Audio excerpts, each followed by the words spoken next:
what you want, when you want it, where you want it. This is The Mesh. This episode of the Caregiver Community is sponsored by Pace at Home.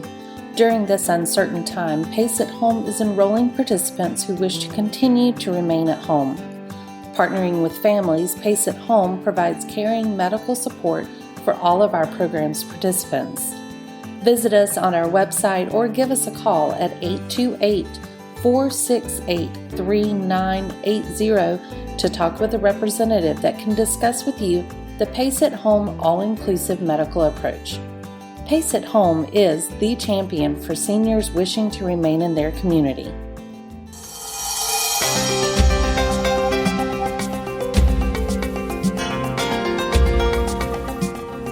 Welcome to the Caregiver Community. This is a place where we talk about the joys and the challenges of caring for our aging parents as well as caring for ourselves. I am Frances Hall, founder and executive director of ACAP, Adult Children of Aging Parents.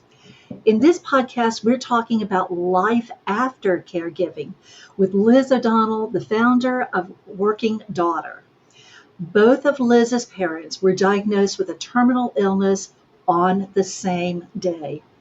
Life quickly became incredibly intense for Liz as she tried to be a good mom to her children, partner for her husband, maintain her job and career, and provide care for both of her parents. Recognizing the challenges of trying to juggle so many different demands and the need to be in touch with others who understand, in 2015, Liz created Working Daughter, a community for women who are balancing elder care, careers, kids, and life. Liz is a former family caregiver 4 times over and the author of Working Daughter, a guide to caring for your aging parents while earning a living. Hi, Liz. We are delighted to have you with us today. Oh, thank you, Frances. I'm happy to be here. Great.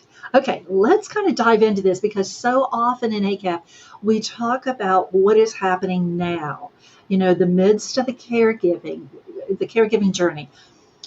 But the reality is there will come a time that we no longer are the caregivers. So let's kind of talk about that a bit.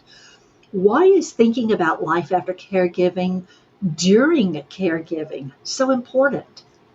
Well, so many of us come to caregiving, especially elder care, without any warning or any forethought about it. I grew up playing with baby dolls.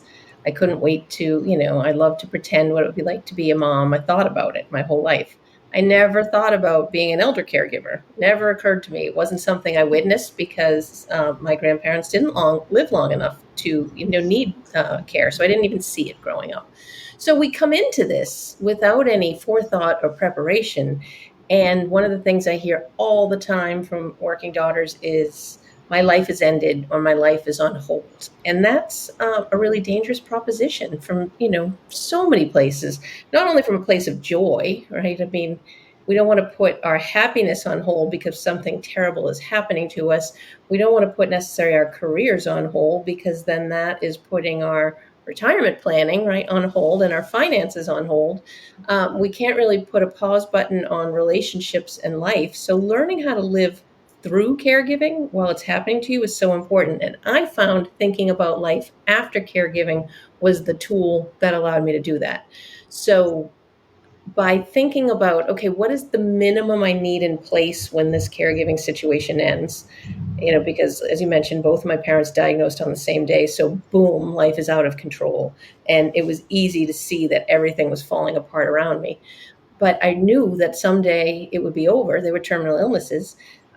So what did I need to have in place when that ended so that all of a sudden I wasn't the person who needed caregiving right out of the gate? So I thought about what are the parts of my life that I want to have, intact when this is over? And my job was one of them. And so what's the minimum I need to do to show up for work and not get fired through this caregiving experience? So doing that gave me a framework for how to make decisions during caregiving. Do I go to the hospital? Do I go to the office? And those are such stressful decisions that we make during caregiving, and you're truly dealing with life or death. So decision making, you can have decision fatigue. We can overthink things. I found thinking about life after caregiving gave me yet another lens to help me make those decisions. What's going to be important now? What's going to be important in the future?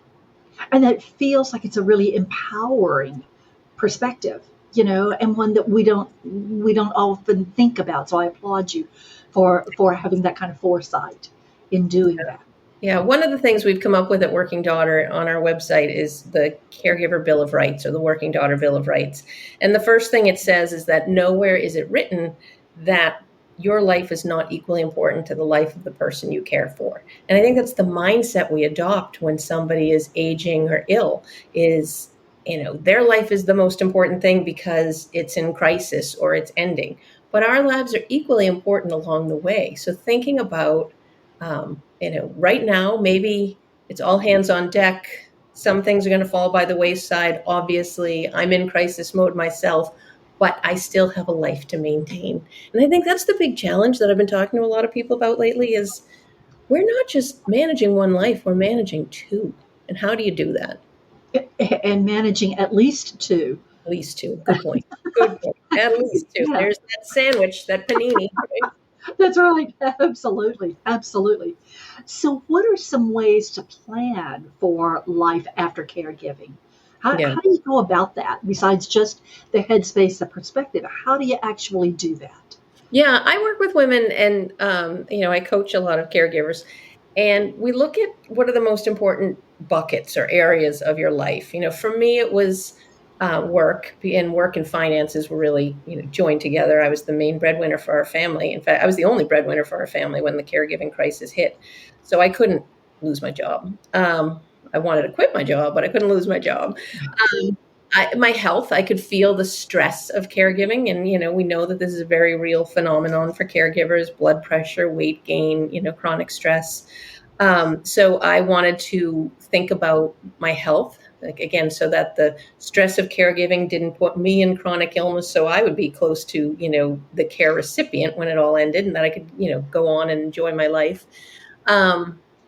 Relationships, what did I want to have in place relationship wise? It's very hard to maintain social lives and friends, not just because of the unpredictability and the scheduling, but oftentimes you can't find other people who can relate to what you're going through either. So it's hard to connect. And what was the other one? I don't know. But so, for example, for me, it was work, say health and relationships. So I thought about, okay, what's the minimum I need to have in place when this caregiving stint ends? And for work, I just focused on staying employed. It was all I could do. I wasn't looking for promotions at that point. I wasn't taking on new assignments. I definitely didn't want to travel. But what was the minimum I had to do to stay employed? Because I knew I needed to, have money in the bank for my own long-term care at some point. With health, it was really, I started out during that crisis after that day of the 2 diagnoses. I spent weeks drinking Diet Coke and eating Twizzlers as my main meal because that, one, I needed all the caffeine I could get. 2, I was at hospitals half the time, so I was at vending machines. And 3, there's something about chewing on those Twizzlers that just felt really satisfying. And I would get home at night, late at night after, visiting the different hospitals and assisted livings and memory care. And I'd be so wired from the caffeine, I'd pour a glass of wine to, and super healthy, right? And I think those 6 words, like, or you need to take care of yourself, can be the most annoying words that a caregiver hears, because we all know that, but it's how. And somebody said to me, well, why don't you start with hydration? So I started carrying a water bottle around, the big, I think it was a Camelback back then, and just adding water. And then I started keeping a pair of sneakers or trainers, depending on what part of the country you're from, in the trunk of my car. And if whoever I was visiting in the hospital or hospice was napping, I'd put them on and go for a walk. And just so little things to make me feel like I wasn't destroying my health and actually were adding up to support my health. So long-winded answer, I would say look at the most important areas of your life and to define, what's the minimum you need to do. But what I hear in what you're saying is, one, that diet, nutrition is really important. Really important. And water and eating decently, really, if you can't do anything more than that, that can make such a difference. Huge difference. Yeah. Yeah. I And remember it's when, not like you don't have to like go to the store and get kale and quinoa and, like go over the top. I mean, prepping a salad sometimes feels like a huge task when you're that overwhelmed, right? But adding water to your diet, anyone can do that, right? That's right, simple. right. And as you're walking to and from the hospital room or the hospice room or whatever, Yeah, that, yeah, make that much more intentional. right, Yeah. right. I can remember when my mother was caring for her mother, and my grandmother was bedridden 2 weeks after my mother took an early retirement and all that kind of stuff. And it was horribly intense. And I know you can relate to that. Um, but yeah, I remember the incredible toll that it took on her physically, emotionally, relationally, all of that. But she had worked long enough that she was at a point that she could retire. And so that's vastly different Yeah, yeah, for so many who cannot retire, cannot stop work, have to keep going yeah, and to not feel so completely overwhelmed. yeah, Yeah, yeah. yeah, Yeah. So we talk about acceptance of the situation. yeah, Talk a little about that and what that does in yeah. terms of kind of shifting our perspective. Well, a big part of caregiving that I don't think we talk about enough is the energy involved, the mental energy involved in caregiving. We talk about the tasks, right? Supporting people with their activities of daily living, bathing and eating and those kinds of things. We talk not enough either, but we know that there's a lot of medical care that family members, untrained family members are providing. We talk about the errands, the social aspects of supporting someone as they age or as they're ill. But all of that takes serious mental energy, right? And I think the attitude you bring to caregiving can be make or break. So there's actual research that shows that those of us who take a caregiving role or approach a caregiving role, really accepting this is my role now, this is what I'm going to do, have much better outcomes, after the fact than those who are in resistance mode the whole time. And I know both sides of that coin because I spent the first few years of caregiving, even prior to the diagnoses, when the caregiver creep, as I call it, was happening. My parents were needing more and more care. I'm the youngest daughter. I'm not the oldest daughter, so I had a why me victim attitude because I was probably, on paper, the busiest daughter, um, really career focused. So why was it me? And I spent so much energy being annoyed and maybe angry about that. And when I finally accepted, after these two diagnoses, after all hell starts to break loose, and I'm sitting there one night with that glass of wine trying to decaffeinate, if that's a thing. And I remember just thinking to myself, Liz, the only way through this is through this. So just go. Just go. Stop. You cannot go over it, under it, around it.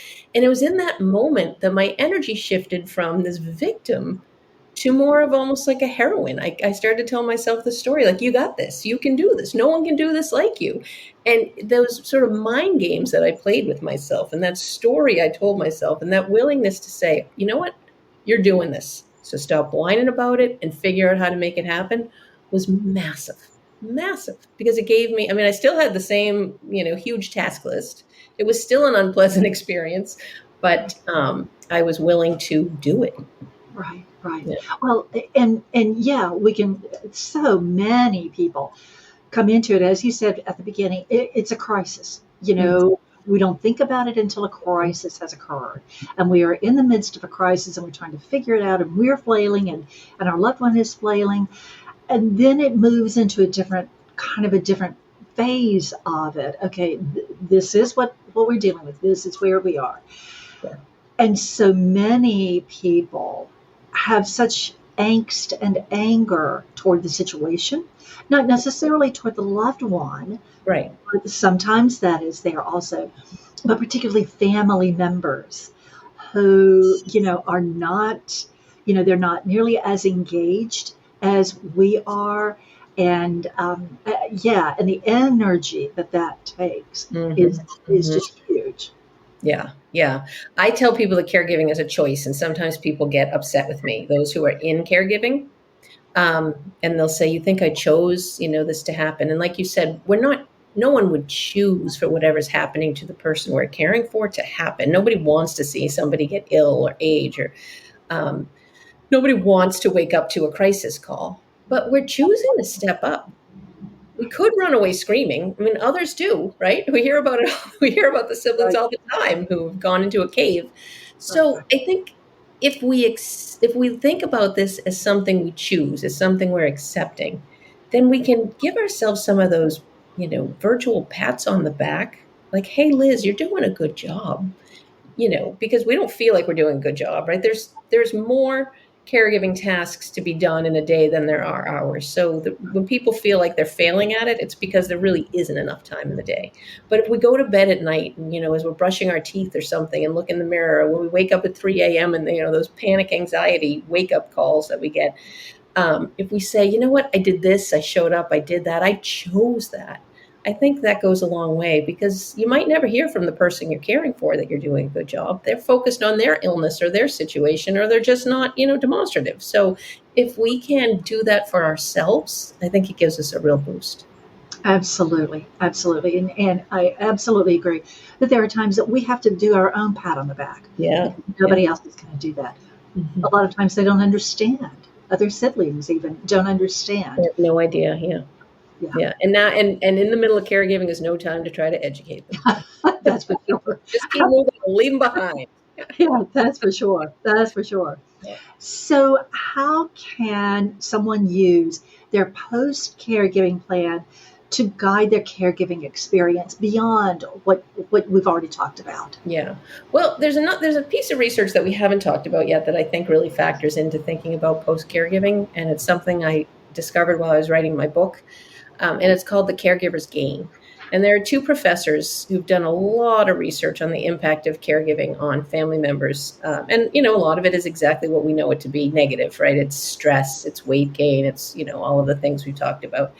But they've also discovered in more recent research, when comparing caregivers to non-caregivers, that after the fact, caregivers have better cognitive skills, physical strength, um, sense of well-being, and sense of connectedness. And there was a fifth one, I forget, but it's all, even better longevity than non-caregivers. So there really is an upside to having been a caregiver. And I think if we know that, if we can spread the word about that more, and people go through and into and through caregiving knowing that there's this gain, then they might just have a better experience. And I liken it to exercise. I'm not the type who likes to get up out of bed and exercise. I like to get out of bed, get a cup of coffee, and get back in bed. I hear you. But every now and then I do get up and, exercise, not because I enjoy the experience, but because I know I will be grateful for having exercised. I will feel better for having exercise, and I will be better for having exercise. I think if we knew that about caregiving, then that framework is one of the ways we can, think about our post caregiving life as part of our caregiving experience. Does that make sense? Oh, yeah, absolutely, absolutely. We've known for a long time that people who, even with the enormous toll, the kinds of impact that caregiving has on us, that the research shows that even though there is that impact, the people who have been caregivers are glad that they did it. That they don't look back on that and go, oh, not that they don't look back and go, I wish I hadn't done that. Right. They Yeah. don't Usually get it's, I wish I did it better, right? That's what you hear. Exactly. Yeah. There may be some pieces of that are that there is some remorse about wishing that they could have done it better, but nobody comes, or relatively no one comes out of the experience saying, I wish I hadn't done that. Right. And so what you are saying is just part of that, except that it now is more research, or more identified how caregiving really does impact positively that life. I want you to say those 5 pieces one more time. So okay, let me see if I get it right. Sorry. So it's definitely better cognitive skills, better physical strength, better sense of self-esteem, better sense of connectedness, and longevity. And those are characteristics that will go with us the rest of our lives Rest of our and lives. truly enhance the rest of our lives. Yeah. And hopefully we have a lot of years left after the caregiving. I'm starting to do a lot of work with people in their post, a lot of coaching for people in their post caregiving life too, because when you've been a caregiver, especially for a long time, and you no longer a caregiver, you've lost this sense of purpose. And you might also be looking at those major areas of your life and trying to figure out how to reboot them, right? And I find these same principles and the same framework really helps in the post caregiving life too. Acceptance, for example, so for me, I stayed employed barely, but I lost a lot of credibility and a lot of influence in my job. And I was used to being, a star at work, and it was hard to show up, having kind of been bumped to the corner. And so one of those frameworks that I've had to, one of my favorite phrases is, okay, so what, now what? Okay, so this is what it is. Now what do I do next, right? And that's something I had to do during caregiving. Like, oh, I was supposed to go to the big meeting, and now my dad's in the ER. So what? Now what? And then you come back to work and you've lost that influence, or you've lost years of earnings or whatever. And like, okay, so what? Now what? So those same post caregiving strategies that you use during caregiving really help you rebuild post caregiving. Yeah, when you were talking about those, when you were talking about that list at the beginning, I was thinking, well, of course, because caregivers are juggling so many different things. They are having to be really, really excellent task managers, and Right. they are literally running out the door and juggling other things. And there's such a physical part of caregiving, and certainly the mental part. And I'm thinking, well, yeah, of course, it's a little bit like people talking about women who have raised children and then coming back into the workforce. Those life skills are applicable. They really are. Yeah. Yeah. If only employers understood that. Yeah. Yeah, there is that part of it. Working on that. Yeah. Yeah. Liz, this is some great information. Is there anything else that comes to your mind that we maybe haven't touched on that would be good just to make sure people know? There's another trick that I used when I was thinking about, after I put together my sort of post caregiving plan, and I think the credit goes to Susie Welsh, who was married to Jack Welsh, and it's thinking about, will this matter in 5 minutes, in 5 months, and in 5 years? So when you're faced with, like, go to the ER or go to the important meeting, right? Go to the kids' school play or go to the assisted living. Think about, will this matter in what will I be thinking about in 5 minutes, in 5 months, in 5 years? So I like that framework for the post caregiving thought process too. Absolutely. And to some extent, even during the. I mean, like you put together your post caregiving plan during caregiving, and then Right.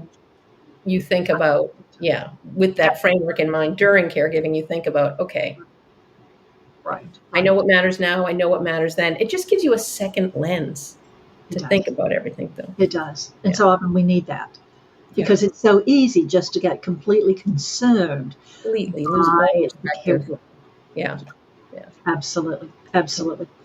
Liz, this has been great. Thank you so much for being with us. Thank you so much for sharing such great information, and particularly about a part of caregiving that so often we just don't even think about. So thank you. Thank you for helping us think about that. The day definitely comes that we are no longer caregivers, or not, at least not caregivers for that loved one, That or one, in the same way. Yeah. So And I think you can feel, people feel guilty thinking about when it ends, but it's a healthy thought process. It is. Absolutely. So thank you for helping us think about that and anticipate a little more. To you, our listeners, thank you for joining us. We hope this podcast has been helpful to you and that you will share it with others you believe may benefit from it. And we certainly want to thank Pace at Home in Hickory, North Carolina. They are the sponsor of this podcast and all of our podcasts, and we are very grateful to them. This program is part of the Mesh network of online shows and podcasts. You may find more of our caregiver community podcasts on any of the platforms where you listen to podcasts. You will also find our podcast on our website, www.acapcommunity.org. While you're on our site, we hope you will take a few minutes to learn more about ACAP, our educational programs, and our local chapters. And if there are other topics you would like for us to address, please do let us know.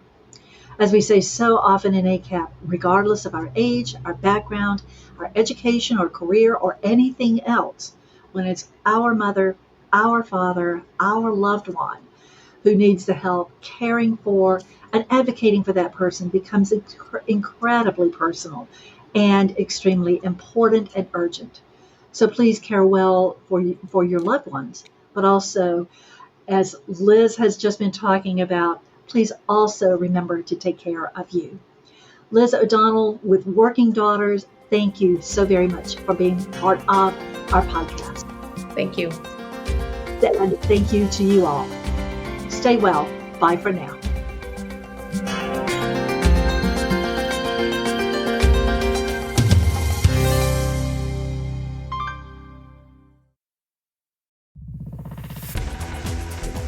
You've been listening to The Mesh, an online media network of shows and programs ranging from business to arts, sports to entertainment, music to community. All programs are available on the website as well as through iTunes and YouTube. Check us out online at themesh.tv. Discover other network shows and give us feedback on what you just heard.